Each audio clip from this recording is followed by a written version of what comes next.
Randy Bachman was pushed out of a #1 band, then built something bigger. A private joke aimed at his stuttering brother became a #1 hit in 22 countries. Then one decision in a recording studio quietly set the band on a path toward collapse. The man who wrote every song, controlled every dollar, and ran the band like a machine handed his brothers the weapon they would eventually use against him. This is how one decision helped bring down Bachman-Turner Overdrive. To understand what destroyed Bachman-Turner Overdrive, you first had to understand what built it, and that story began not with triumph, but with humiliation. It was May 16th, 1970, the Fillmore East in New York City. The Guess Who had just spent 3 weeks at #1 in the United States with American Woman, a feat no Canadian band had managed in nearly 2 decades. Randy Bachman stood at the absolute pinnacle of the music world. And then, in one brutal backstage conversation, it was over. Burton Cummings told him the band no longer wanted him. Bachman had converted to the Church of Jesus Christ of Latter-day Saints years earlier to marry his first wife, Lorraine Stevenson. And the lifestyle that came with that faith, no drugs, no alcohol, no excess, had made him an island unto himself inside a band drowning in the rock and roll culture of the early 1970s. His bandmates viewed him as a parental figure, a wet blanket, a narc. And his body had begun to rebel as well, with debilitating gallbladder attacks that kept him confined to hotel rooms while the others celebrated. Before we continue, don't forget to like and subscribe to the channel. The split devastated him. He returned to Winnipeg as a man the industry had written off, a lunatic and a loser by his own reckoning for walking away from a #1 band. But devastation has a way of clarifying purpose. Bachman was determined to prove Burton Cummings wrong. He didn't need the Guess Who. He was going to build something better. He started by reuniting with Chad Allen, the original voice behind the Guess Who's earliest recordings, and recruited his younger brother Robbie Bachman on drums.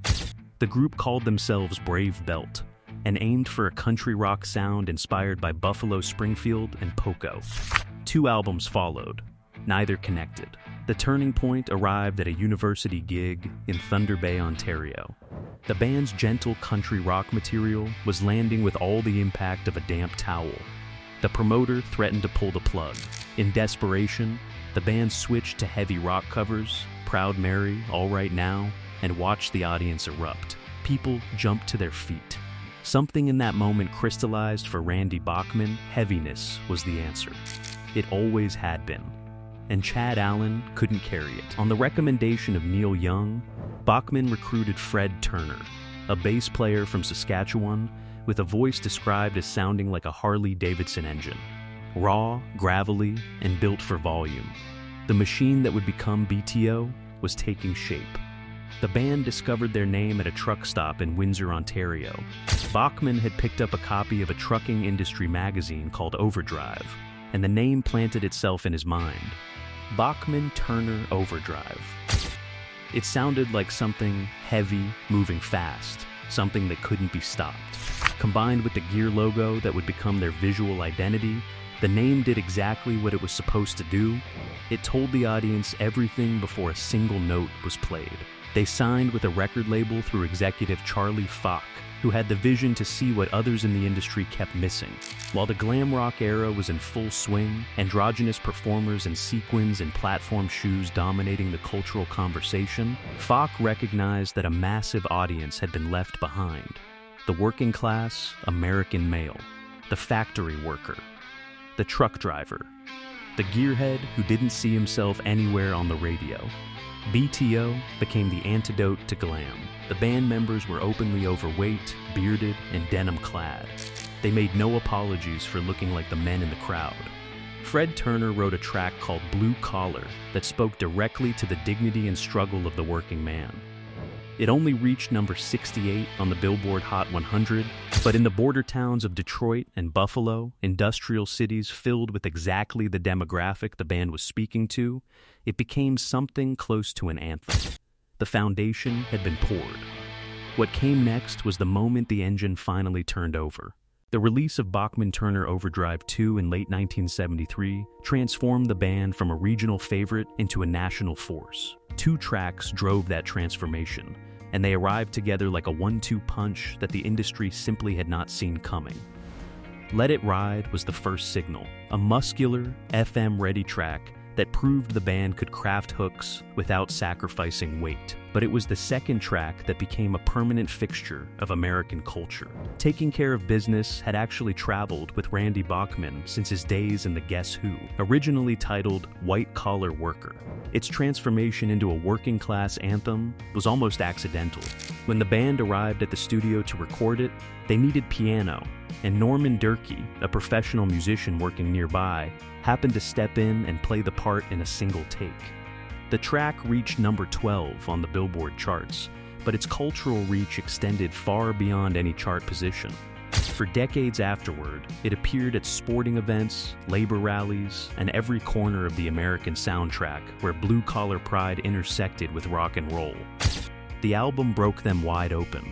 Critics who had dismissed them as too simple, too heavy, too unrefined, suddenly had to reckon with the fact that the audience had made its decision, and the audience had decided that BTO was theirs. What the band had achieved was something genuinely rare. They had marketed authenticity at scale. In an era when rock music was increasingly theatrical and artificially constructed, here were four men who simply showed up, plugged in, and played like their lives depended on it. The working-class audience recognized the difference immediately. They always do. By 1974, Bachman-Turner Overdrive had become something significant. Their third album, Not Fragile, was positioned as a declaration of identity. The title itself a deliberate shot across the bow of the progressive rock movement, a response to the band Yes and their intricate, complex album Fragile. BTO was saying something simple and unambiguous. We are not fragile. We are not delicate. We do not apologize for being exactly what we are. Not Fragile entered the Billboard charts at number 1. It was the peak of everything they had been building toward. And its centerpiece single became one of the most unlikely number 1 hits in the history of rock and roll. You Ain't Seen Nothing Yet was never supposed to exist outside of a private joke. Randy Bachman had recorded it as a work track, a rough cut used purely to test studio equipment and microphone levels. The stuttering vocal delivery was a specific, affectionate joke aimed at his brother Gary Bachman, who lived with a real speech impediment. The track was never intended for anyone else's ears. Randy was embarrassed by it. When Mercury Records executive Charlie Falk heard the completed Not Fragile album, he felt something was missing. He needed a magic single, and he asked Randy if there was anything else. Almost against his will, Randy played the work track. Falk's reaction was immediate. He heard something in that raw, playful, unguarded recording that the polished album tracks lacked. He called it a brightness. He said it floated above everything else they had recorded. Baby, you just ain't seen nothing yet. Randy resisted. He went back into the studio and re-recorded the vocal in a straightforward style. No stutter, no joke. Falk listened and reportedly compared the cleaned-up version to something Frank Sinatra might have recorded. He wanted nothing to do with it. The original, embarrassing, accidental version was the one that went to radio. You Ain't Seen Nothing Yet hit number 1 in the United States and became a top 10 hit in 22 countries. The song that Randy Bachman made for his brother, in a moment of private playfulness, became the defining moment of the band's career. It was the kind of cosmic irony that the music industry delivers occasionally, and almost never on purpose. The success of Not Fragile unleashed a period of relentless activity that would have broken most bands. In 1975 alone, Bachman-Turner Overdrive released 2 studio albums, 4-Wheel Drive and Head On, while maintaining an arena touring schedule that left almost no room to breathe. 4-Wheel Drive reached number 5 on the Billboard 200. The machine was running at maximum capacity. But machines running at maximum capacity accumulate damage. In early 1974, Tim Bachman, Randy's brother, who had been a founding member of the band, was asked to leave. The official explanation was that he had violated Randy's strict touring rules, the same code of conduct that had already made Randy an outsider within the Guess Who.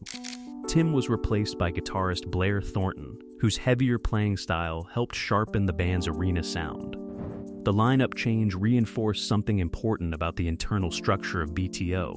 It was Randy's band. The hierarchy was never ambiguous. Fred Turner later reflected on this period with honest clarity. Randy, he observed, was constitutionally incapable of stopping the Golden Goose from being overworked. The tours never ended. The album deadlines never paused. Randy's drive, the same force that had rebuilt a career from nothing after the Fillmore East humiliation, had become something harder to live alongside. The band was no longer a brotherhood navigating success together. It was a machine, and Randy Bachman was the engine. Head On, released in late 1975, offered the first visible signs of Randy's desire to expand beyond the heavy boogie sound that had made them famous.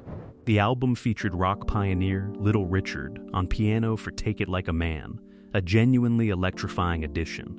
But it also included Lookin' Out for Number 1, a more restrained track that hinted at a musical restlessness the audience wasn't fully ready to follow. While Take It Like a Man reached number 33 on the charts, Lookin' Out for Number 1 failed to crack the top 40 despite finding a warm reception on adult contemporary radio. The gap between what Randy Bachman wanted to become and what his audience needed him to be was quietly widening. It wouldn't stay quiet for much longer. In 1977, Bachman-Turner Overdrive entered the studio to record their sixth album, Freeways. What emerged from those sessions was not merely a commercial disappointment. It was the moment the band's internal architecture finally gave way under the weight of Randy Bachman's need for total control. For the first time in the band's history, Randy wrote every song on the album. And the music he wrote bore little resemblance to the hard-driving, blue-collar rock that had made them one of the biggest acts on the planet.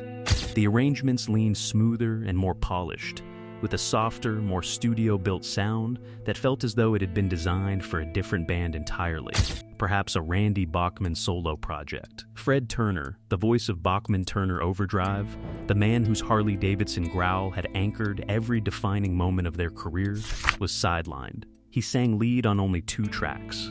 He was so unhappy with what was being created under the BTO name that he refused to allow a straightforward photograph of himself on the album cover. Turner's message was unambiguous. This was not his record, and he did not want to be seen endorsing it. Freeways peaked at number 70 on the Billboard chart. It failed to produce a single song that charted. For a band that had spent 3 years placing albums in the top 10 and singles across major radio formats, this was a collapse of staggering proportions. The audience that had followed them from the truck stop denim days to the arena circuit had arrived at a BTO album and found something unrecognizable. The aftermath was swift and irreversible.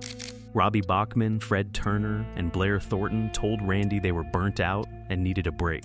They had given everything the machine had demanded. The conversation that followed mirrored, in a painfully ironic way, the one at the Fillmore East 7 years earlier, except this time, Randy Bachman was on the other side of it. He announced he was leaving to pursue a solo career. The band that bore his name in its first word, the band he had built from the rubble of his own humiliation, the band that had sold millions of records and conquered arenas across North America, he walked away from it at the exact moment the trust had already fractured beyond repair. And before he walked out, the question of who owned the name became suddenly, bitterly urgent. The terms of Randy's departure were complicated by a detail that would haunt everyone involved for decades. Because his last name was embedded in the band's identity, Randy retained the rights to the Bachman name for his solo work. The remaining members, Robbie, Turner, and Thornton, were left to record and tour under the shortened banner of BTO. They brought in Jim Clench, formerly of April Wine, as their new bass player and vocalist. The resulting album, Street Action, released in 1978, was a deliberate attempt to return to the heavier sound that had defined the band's peak years. In purely musical terms, it was a more faithful BTO record than Freeways had been, but the audience wasn't listening the same way anymore. Without Randy's production instincts, without the songwriting engine that had driven every classic track, something essential was absent. Street Action barely registered on the charts. A second album, Rock and Roll Nights, followed in 1979, and it fared no better. The fans who had worn out their copies of Not Fragile and filled arenas in 1974 had moved on, or were holding out for something that no longer existed in any practical sense. The shortened name felt like an admission, a signal that the thing they had originally loved was gone. BTO limped through the late 1970s in an identity crisis from which it never fully recovered. The blue-collar machine that had outsold glam rock by simply being honest had been replaced by a corporate remnant trying to locate the sound of its own authenticity. It was the particular cruelty of a legacy built on realness. Once the realness was gone, no amount of effort could manufacture it back. In 1983, Randy Bachman made an attempt to resurrect the classic feel of the band, bringing together Fred Turner for a reunion. But Robbie Bachman refused to participate. The reason was money and disputes over publishing royalties that had been festering since the breakup. The wound from the Freeways era, from the sense that Randy had claimed total ownership of the creative output and left the others as hired hands, had never healed. When Randy's new group attempted to tour and record under the name BTO, Robbie Bachman and Blair Thornton filed suit for trademark infringement. What emerged during the legal discovery was a revelation that stopped everyone cold. During the original dissolution of the classic lineup, Randy had actually sold the trademark name and the iconic gear logo to Robbie and Blair Thornton. He had signed the name away. His own group was now legally required to pay royalties to his brother in order to perform under the identity Randy himself had created. The legal warfare continued for years. Various incarnations of the band toured separately, filing suits and countersuits over the Bachman-Turner Overdrive name. The brotherhood that had once fueled the music was now being contested in courtrooms. The animosity reached its lowest point in 2003, when the band was offered induction into the Canadian Music Hall of Fame. They did not appear together to accept it, because the old wounds between Randy and Robbie were still too deep to bridge in public. Two brothers who had built something remarkable from nothing could not stand in the same room to honor the work they had made together. It took until 2014 for the four members of the classic Not Fragile lineup, Randy, Robbie, Fred, and Blair, to finally accept recognition together. Even then, Randy noted in his memoir that he and Robbie had never truly reconciled in any personal sense. The ceremony was a professional truce, not a healing. The final chapter arrived in 2023. Robbie Bachman died on January 12th at the age of 69. Tim Bachman passed away the same year. With them went the last realistic possibility of any reunion involving the men who had made those records. Randy Bachman paid tribute to his brother with words that carried the full weight of everything that had been lost between them. He called Robbie an integral cog in our rock and roll machine. It was a gracious acknowledgement, but the machine had stopped, and the cog could not be replaced. Bachman-Turner Overdrive proved that second acts are possible, that a man pushed out of a #1 band could rebuild from nothing and conquer the world. But their story also proved something darker, that the same relentless force that builds an empire can quietly destroy the brotherhood behind it. The songs are not fragile. The men who made them turned out to be. What's your favorite BTO memory? Drop it in the comments below, and don't forget to like and subscribe for more untold stories from rock's greatest era.